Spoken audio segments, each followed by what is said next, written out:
कि जो ये एंगल है इसका, देखो राहुल भाई स्केल से चेक कर रहे हैं, प्लस इनके पास एक ऐप है जिससे इसका क्विक शिफ्टर का एंगल, लीवर का एंगल सही करेक्ट किया जाएगा। 21 पे होना चाहिए मेरी वाली का। Hello guys, welcome back to my YouTube channel Tech Biker. कैसे हो आप सभी? आई होप आप सब अच्छे हो, बिल्कुल सेफ हो गए। आज की वीडियो काफ़ी ज़्यादा बेहतरीन होने वाली।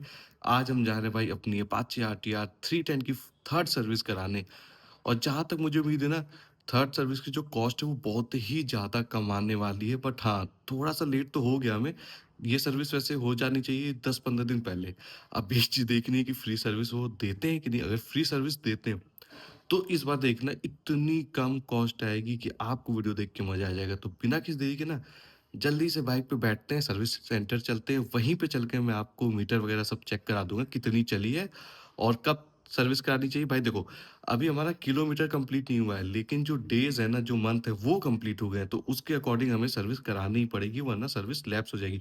मुझे तो लग रहा है भाई लैप्स हो ना गई हो, क्योंकि बाइक खरीदी थी मैंने 26 अक्टूबर को और ये बाइक चल रहा है आपका आज कितना 20 नवंबर हो गया। तो देखते हैं क्या होता है, अब ये सर्विस सेंटर पे ही पता चलेगा।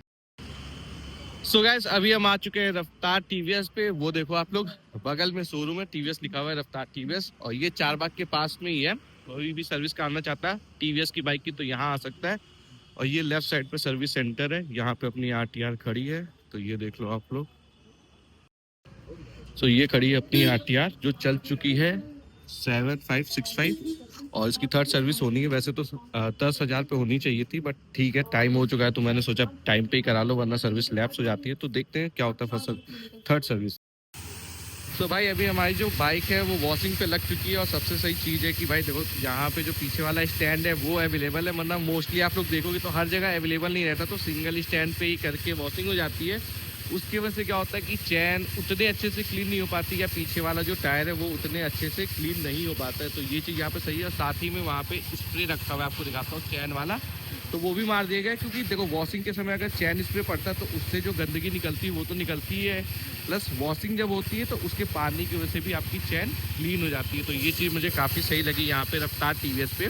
अब ऐसा नहीं है कि मैं यहाँ पे सर्विस कराने आया हूँ इसलिए तारीफ कर रहा हूँ, जो चीज़ सही है वो बता रहा हूँ। प्लस एक चीज़ मुझे और अच्छी लगी, यहाँ पे आप लोग देख रहे होगे वॉशिंग के लिए लिक्विड रखा है। वरना बहुत सी जगह पे क्या होता है कि सर्फ वगैरह ही मार के साफ कर देते। तो पहले मैंने भी इनसे बोला था कि भाई वॉश मत करना, फिर इन्होंने बताया कि नहीं भाई, सर्फ से वॉश नहीं होगी, हमारे पास वॉशिंग के लिए क्लीनर रखा है। तो फिर मैंने कहा हाँ भाई तब ठीक है, वॉश कर दो। तो यही है, अच्छी जगह से अगर आप सर्विस कराते हो तो ये सब बेनिफिट्स आपको मिलेंगे। तो लखनऊ या लखनऊ के आसपास कहीं से भी हो तो भाई आप रफ्तार टीवीएस पे बिल्कुल आ सकते हो। सेकंड सर्विस भी मैंने यहीं कराई थी। फर्स्ट तो मजबूरी थी, कहीं और से करा ली, बट सेकंड यहीं कराई थी। तब से बाइक में अभी तक कोई भी दिक्कत नहीं आई, एकदम मस्त चल रही। कोई खिटपिट का साउंड या कोई भी प्रॉब्लम बाइक में अभी तक नहीं है। अब थर्ड सर्विस होने वाली है तो अभी वॉशिंग हो रही है और मस्त तरीके से वॉश हो जाएगी। फिर अंदर लेके चलते दिखाते हैं कि क्या क्या होता है थर्ड सर्विस। देखो वो रहा लिक्विड ग्रीन कलर का, जो इस पे उससे अच्छे से क्लीन हो रही है बाइक। और जो क्लोथ है वो भी कॉटन वाला है, जिसकी वजह से स्क्रैचेस नहीं आएंगे। और मोस्टली जैसे सर्फ में कर देते हैं ना, तो भाई सर्फ में क्या होता है, छोटे छोटे पार्टिकल्स होते हैं। कितना भी आप उसे पानी में वो कर लो, घुला लो, मिला लो, फिर भी पार्टिकल रहेंगे। तो वो पार्टिकल क्या करेगा कि आपकी बाइक पे हल्का हल्का तो स्क्रैच मार ही देता है। इसलिए लिक्विड सही रहता है कि इजीली आपकी क्लीन हो जाएगी, प्लस स्क्रैच नहीं आएंगे, सबसे जो मेन चीज है। तो देखो हर जगह अच्छे से लिक्विड फैल भी चुका है, तो कहीं भी जो डस्ट चिपकी होगी वो इससे इजीली निकल जाएगी और बाइक में साइन भी आ जाती है। सो भाई बाइक हमारी भी सर्विस पे लग चुकी है और वॉश वगैरह देख लो एकदम अच्छे से हो गई। बाइक एकदम चमक रही है। थोड़ा सा इसको टाइट कराना है हमें, ये हल्का सा हिलता है तो ये वाइब्रेशन करता है। मतलब जब लगाओगे ना तो हल्का सा वाइब्रेट करेगा, बट बहुत ज़्यादा टाइट तो हो नहीं पाएगा क्योंकि बना ही ऐसा है। देखते हैं थर्ड सर्विस में क्या क्या होता है, क्योंकि चली बाइक ज़्यादा नहीं है। ये देखो मेन चीज आप लोग चेक कर लो कितनी चली है। आई होप दिख रहा होगा आपको, अब दिखेगा 7566। तो वैसे तो थर्ड सर्विस होनी चाहिए 10,000 पे, बट चली नहीं है। लेकिन टाइम के अकॉर्डिंग तो सर्विस का टाइम हो चुका है, तो हमने कहा सर्विस करा लेते हैं। सो भाई जो हमारी बाइक की थर्ड सर्विस है ना, इसमें इंजन ऑयल वगैरह कुछ भी चेंज नहीं होगा। क्योंकि भाई मैंने बताया आपको ये ज़्यादा चली नहीं है, तो इंजन ऑयल चेंज कराने का भी कोई मतलब नहीं है। और कंपनी का क्लेम तो ये था कि 10,000 चल जाएगा, और ये चली है केवल 2,000। तो इंजन ऑयल चेंज कराने की कोई नीड नहीं है। तो भाई सर्विस हो क्यों रही है? सर्विस बस देखो मेन चीज़ इसलिए हो रही है कि जो टाइम पे सर्विस होना चाहिए, जो सर्विस इंटरवल है, उसके अकॉर्डिंग अगर आप सर्विस नहीं कराते हो तो वारंटी लैप्स हो जाएगी और ये जो हमारी फ्री सर्विस थी ये भी नहीं मिलेगी। तो इसी बहाने एक चीज़ ये है कि चैन वगैरह में टाइट हो जाएगा, डिस्क प्लेट वगैरह वो सब डिस्क पैड क्लीन हो जाएंगे, प्लेट वगैरह सब चेक हो जाएगी, प्लस कहीं कुछ बोल्ट ढीला वगैरह है तो वो सब चीज़ें चेक हो जाएंगी। तो टाइमली सर्विस कराना काफ़ी ज़्यादा इंपॉर्टेंट है अगर आप अपनी बाइक में वारंटी वगैरह चाहते हो कि सही से मिले, क्योंकि भाई 5-5 साल की बाइक में वारंटी होती है। राहुल भाई ने इंजन ऑयल चेक कर लिया, सही है? हाँ सही है। एकदम सही है, क्योंकि कुछ हुआ ही नहीं, बस चैन है मेन चीज़ जो टाइट होगी। तो चैन टाइट करा लेते हैं और डिस्क पैड क्लीन हो जाएगा और कॉस्ट काफ़ी ज़्यादा कम आने वाली। कितनी कॉस्ट होगी ये आपको वीडियो में पता चल जाएगा। और सबसे सही चीज़ N160 से भी सस्ती कॉस्ट पड़ेगी इस बार सर्विस की। अभी तक मुझे नहीं लग रहा किसी ने RTR इतने सस्ते में सर्विस कराई होगी जितने में हमारी होगी शायद। तो अभी जो हमारे डिस्क पैड है वो ओपन हो चुके हैं, तो इनकी कंडीशन देख लो। और ये घिसे भी नहीं है ज़्यादा, बैकग्राउंड पे आवाज़ आ रही है तो उसके लिए सॉरी। देख लो अभी ये पूरे बचे हुए हैं। भाई काफ़ी अच्छे से बाइक चलाई है ना बचा बचा के, इसलिए डिस्क पैड बचे हैं। अभी ये क्लीन कर दी जाएगी, देखो एयर मार के सब साफ हो रहा है, यही मेन चीज़ है, इससे साफ हो जाएगी बाइक। सो भाई जैसे बहुत लोगों की बाइक में ना क्रूज कंट्रोल वर्क नहीं कर रहा होगा या कभी कभार ये झटके ले रही होगी, तो देखो उसमें मेन चीज क्या है ना, आप लोग हमेशा ध्यान रखना कि इसमें क्विक शिफ्टर आता है, बट क्विक शिफ्टर का जो एंगल है, जैसे मेरी पहली RTR थी उसमें एंगल गड़बड़ था तो इसलिए झटके ले रही थी, तो वो चेंज हो गई थी क्योंकि नई थी। तो उसके लिए आपको क्या करना है कि भाई जैसे राहुल भाई के पास एक टूल है, आपको दिखाता हूँ मैं, ये इससे ऐसे करके, ऐसे नहीं एक बार, हाँ आप लोग देख लो। तो एक यहाँ पे तेल रखना है, हाँ तो फिर इसको ऐसे भी रख सकते हैं। हाँ ये भी बाइक है, ठीक है, सही है। तो 21 पे रखना है इसको। मतलब यहाँ ये पे, जो हाँ, हमारी बाइक का जो एंगल है ये 22 आ रहा है, इसको 21 पे होना चाहिए। और इसको एडजस्ट करने के लिए ये लॉक ये नट है, देखो। ये लूज करेंगे हाँ और इसको हल्का सा भी और ऊपर करेंगे तब ये आएगा सही। अगर ये ज़्यादा ऊपर या ज़्यादा नीचे रहेगा तो इस पर क्रूज कंट्रोल पहली चीज़ तो वर्क नहीं करेगा, ये सब प्रॉब्लम होगी। तो भाई ये एंगल यहाँ से आप सेट कर सकते हो और इससे एंगल चेक कर सकते हो, 21 पे होना चाहिए। अभी मेरी वाली का थोड़ा सा गड़बड़ है, तो यही होता है, टाइमली सर्विस कराने से ये सब चीज़ें पता चल जाती है और सही जगह से सर्विस कराओगे तो ये सब चीज़ें भी आपको पता रहेंगी। जैसे राहुल भाई ने बताया, सेकंड सर्विस भी कराया था, आप लोगों ने देखी थी वीडियो। तो ये सब चीज़ें भाई अच्छे से चेक करा लिया करो। तो इसीलिए अगर सर्विस करानी है, आपके पास कोई भी अपाचे या कोई IQ वगैरह भी है, तो रफ्तार TVS आ सकते हो, काफ़ी सही से काम होता है भाई। इसीलिए मैं यहाँ थर्ड सर्विस करा रहा हूँ, वरना अच्छा नहीं होता तो भाई खुद ही पता है कि मैं खुद ही नहीं कराता। तो ये काफ़ी इंफॉर्मेटिव चीज़ थी जो आपको पता चल गया कि बहुत से लोग कभी कभी कमेंट करते हैं कि भाई बाइक झटके ले रही है या मेरे में क्रूज कंट्रोल नहीं काम कर रहा। तो मोस्टली क्या होता है, ऊपर से स्विच ही चेंज करने लगते हैं। तो भाई उससे पहले एक बार इसका एंगल भी चेक कर लो, जिससे आपको आइडिया लग जाए कि क्या गड़बड़ है। और झटके ले रही हो तो ये सब चीज़ें, जैसे मेरा भी मान के चलो अभी एंगल गड़बड़ था क्रूज कंट्रोल का, लीवर का, तो वो चीज़ें सही हो जाएंगे। तो अच्छी जगह से सर्विस कराया करो हमेशा। सो भाई जो हमारे डिस्पैच थे वो देखो एकदम अच्छे से क्लीन हो चुके हैं। अब कंडीशन देख लो, पहले कैसी कंडीशन थी ये देख लो। तो ये सब चीज़ें बहुत ज़्यादा इंपॉर्टेंट है, क्योंकि भाई बाइक में सबसे मेन चीज़ है ब्रेक, वो समय पे चेक कराओ, क्लीन करो, ये सब कराया करो, ये सब इंपॉर्टेंट चीज़ है। और बाइक के लिए जो इंपॉर्टेंट चीज़ है वो है इंजन ऑयल, बट अभी टाइम ही नहीं हुआ तो इसलिए मैं नहीं करा रहा। टाइम क्या हुआ, वैसे भी कंपनी कहती है कि 1 साल चल जाएगा, तो मैं तो 6 महीने हुआ और चला भी कम है, ये रीजन है। बाकी मोस्टली सब काम हो ही गया, ज़्यादा देर का काम था ही नहीं। चैन क्लीन, चैन ल्यूब एकदम अच्छे से हो गया भाई। देखो बाइक ज्यादा चलती नहीं ना, इस वजह से रस्टिंग हो गई है। सेकंड सर्विस कराने के बाद से मोस्टली खड़ी ही रही है ये।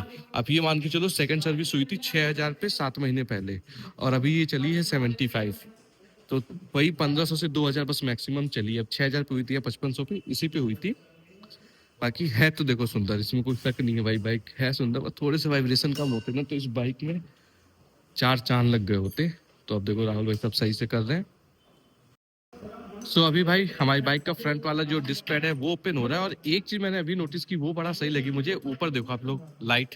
तो जहां जहां पे बाइक की सर्विस हो रही है वहां पे एक अलग से लाइट लगा दी है। तो ये भाई थोड़ा सा यूनिक चीज दिखी मुझे फर्स्ट टाइम, तो ये बड़ा बढ़िया लग रहा है। अब ये किस वजह से ये पता नहीं, लेकिन एक चीज अच्छी है कि सीधे बाइक पे डायरेक्ट लाइट पड़ेगी, तो ये चीज अच्छी है। और हमारा डिस्क पैड भी बस ओपन हो चुका है, ये भी क्लीन होगा, अच्छे से साफ हो जाएगा, रब वब कर दिया जाएगा, क्योंकि भाई डिस्क काफ़ी ज़्यादा इंपॉर्टेंट है। होता है क्या कि कार्बन वगैरह लग जाता है, तो जब उसके बाद क्लीन होता है, एयर मारा जाता है, उसके बाद अगर रेगमाल से हल्का सा खींच दिया जाता है ना तो कार्बन हट जाता है।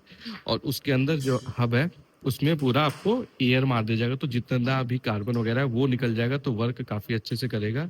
और अभी देखते हैं ये ख़त्म हो गया है या बचा हुआ है। बाकी कंडीशन अभी तो मुझे सही लग रही है, अभी आपको मैं दिखा देता हूँ। ये देखो, अभी बचा हुआ है, कुछ दिन चल सकता है ना, लेकिन ज़्यादा नहीं चलेगा। मान के चलो 2000 और चल जाएगा, 2000 के बाद मुझे चेंज कराना ही पड़ेगा, और कौन से लगवाऊंगा ये आपको बता दूंगा। और ये भाई टीवीएस के ओरिजिनल सिंटेड वाले हैं, और ये देखो अभी बचा हुआ है, ये देखिए अभी यहाँ पे बचा हुआ है। और ये गंदे हैं, अभी तो एयर मार के क्लीन किया है, हल्का सा इसको देखभाल मार के और अच्छे से क्लीन करेंगे तो ये जो कार्बन वगैरह लगा है ना, ये हट जाएगा।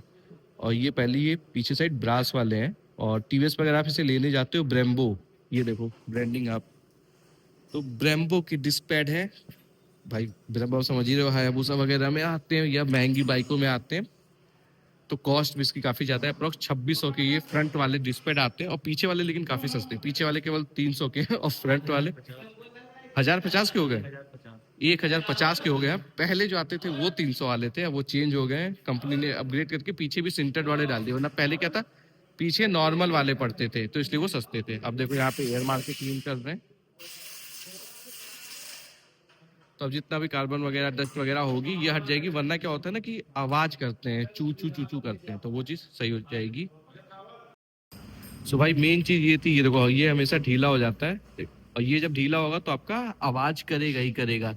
ये पीछे से प्लास्टिक आवाज करती है, तो इसलिए ये सब बोल्ट देखो, ये देखो हल्का सा ढीला था, टाइट हुआ। तो यही सब मेन चीज है कि सर्विस इसलिए कहा था कि जो जो चीज ढीली हो, ये देखो ये भी हल्की सी टाइट हुई, तो वाइब्रेशन वैसे भी बाइक में जाता है, तो इस वजह से क्या होता है ना कि थोड़ा सा इसके बोल्ट वगैरह लूज हो जाते हैं। तो इसलिए अगर टाइमली ये सब चीज़ चेक कराओगे तो वाइब्रेशन थोड़े कम रहेंगे। और अब तो भाई आदत होगी मुझे, वाइब्रेशन से उतनी कोई प्रॉब्लम होती नहीं है। सो भाई अब होने जा रहा है जो मेन चीज़ मैंने आपको स्टार्टिंग में बताई थी। अगर आप लोग स्किप कर रहे हो तो पीछे देख लो, फिर से बता देता हूँ कि जो ये एंगल है इसका, देखो राहुल भाई स्केल से चेक कर रहे हैं, प्लस इनके पास एक ऐप है जिससे इसका क्विक शिफ्टर का एंगल, लीवर का एंगल सही करेक्ट किया जाएगा। 21 पे होना चाहिए, मेरी वाली का भी गड़बड़ था। देखो इधर से दिखाता हूँ आपको, ये था 22 पे, ये देखो 22 पे है। अब इसे सेट करके 21 पे किया जाएगा, ये देखो 21 पे करके इसको टाइट किया जाएगा।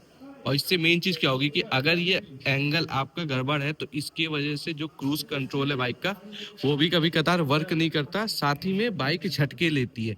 तो कहीं भी कराओ तो ये एंगल वगैरह चेक करा लो। जैसे इनको तो नॉलेज थी, बहुत से ऐसे सर्विस सेंटर हैं जहाँ पे इस चीज़ की नॉलेज नहीं होती है, और कस्टमर बार बार इधर से उधर परेशान होते हैं। मेरे में भी काफ़ी लोग कमेंट करते थे कि भाई बाइक झटके ले रही है या क्रूज कंट्रोल नहीं काम कर रहा। तो ऐसे ही ये स्केल से और ऐप से आप लोग इसका एंगल चेक कर सकते हो। तो भाई ये सब चीज़ों का ध्यान रखा करो, और काफ़ी इन्फॉर्मेटिव चीज़ थी मेरे अकॉर्डिंग तो जो आपको मैंने बताई है। तो वीडियो अच्छी लगे तो शेयर भी करना, और ये कोई भी प्रॉब्लम आए तो अपने दोस्तों को वगैरह को भी शेयर करना, अगर किसी की बाइक में ये प्रॉब्लम आ रही है और आप ये वीडियो देख रहे हो। तो जिन भाई में भी झटके ले रही थी, क्रूज कंट्रोल नहीं काम कर रहा था, तो एक बार ये चेक करा लेना, उसके बाद देखना स्विच वगैरह। वरना मोस्टली क्या होता है, क्रूज कंट्रोल काम नहीं कर रहा, लोग स्विच ही पे पहुंच जाते हैं, तो यहाँ से भी दिक्कत आ जाती है कभी कभार। तो हमारी भी एंगल देखो गड़बड़ था, तो वो सही हो गया। बाकी थर्ड सर्विस में भाई इंजन ऑयल चेंज हुआ नहीं, फिल्टर 10,000 पे होता है, ऑयल फिल्टर चेंज होना नहीं था। तो बस मेन जो काम था, डिस्पेट क्लीन हो गया, आगे पीछे का बोल्ट वगैरह जो भी थे वो टाइट हो गए, किक शिफ्टर का एंगल सही हो गया, वॉश हो गई। तो मोटा मोटा थर्ड सर्विस हमारी खत्म हो गई। कॉस्ट देखते हैं क्या आती है, कॉस्ट का एक बार दिखा देता हूँ आप लोग को। बाकी मेन सब काम हो गया, एक बार हल्का सा और जहाँ पे ऑयलिंग वगैरह करनी है, और ये वो है हमारा ल्यूब, तो वो लगाया जा रहा है कि जंग वगैरह ना लगे या सही से वर्किंग रहे। तो ये सब चीज़ें राहुल भाई करते रहे। उसके बाद हम लोग निकलते हैं, बिल लेते हैं, और आपको कॉस्ट बताते हैं कि कितनी कॉस्ट है। देखो हर जगह वो ल्यूब लगा रहे हैं, और ये टीवीएस का ही ल्यूब है, तो आप लोग ऑनलाइन भी खरीद सकते हो, या तो मोटिव वगैरह का भी यूज़ कर सकते हो। अब बाहर निकल ली है, अब चलते हैं काउंटर पे बिल वगैरह कराते हैं। और फिर से एक बार बता दूं, किसी को भी सर्विस करानी हो, रफ्तार टीवीएस आ सकता है, अपनी बाइक की सर्विस करा सकता है, काफ़ी अच्छी सर्विस होती है, और सब एरिया भी एकदम बढ़िया से है। तो कोई भी बाइक स्कूटी कुछ भी हो, रफ्तार टीवीएस का हो। अब मैं जल्दी से चल के बिल ले लेता हूँ भाई अपनी बाइक। सो गैस बाइक की पूरी सर्विस एकदम बढ़िया से सब कुछ हो चुका है, एकदम मस्त बाइक चमक भी रही है। अब आते हैं मेन चीज़ पे, सर्विस कॉस्ट। तो भाई वो आपको मैं बिल दिखाता हूँ, वेट करो, 1 2 3, ये रहा बिल। तो भाई 0 रुपए का बिल आया है, बिल ही नहीं मिला हमें। क्योंकि सर्विस सेंटर में बोला गया कि भाई जब एक भी रुपए आपके लगे ही नहीं है तो हम बिल किस चीज़ का दें। तो भाई पहली बार ऐसा हुआ है कि अपाचे आरटीआर 310 की जो सर्विस कॉस्ट आई है वो है ₹0। तो फ्री में हमारी बाइक की सर्विस होगी। सो आई होप आपको ये वीडियो अच्छी लगी होगी, इन्फॉर्मेशन भी काम भर की मिल गई होगी जो मैंने आपको क्विक शिफ्टर वाला यहाँ वाला बताया था। तो वीडियो अच्छी लगी तो प्लीज़ वीडियो पे लाइक करना, कमेंट करना, दबा के शेयर करना। मिलते हैं नेक्स्ट वीडियो में, तब तक के लिए bye bye, take care, keep learning and keep supporting.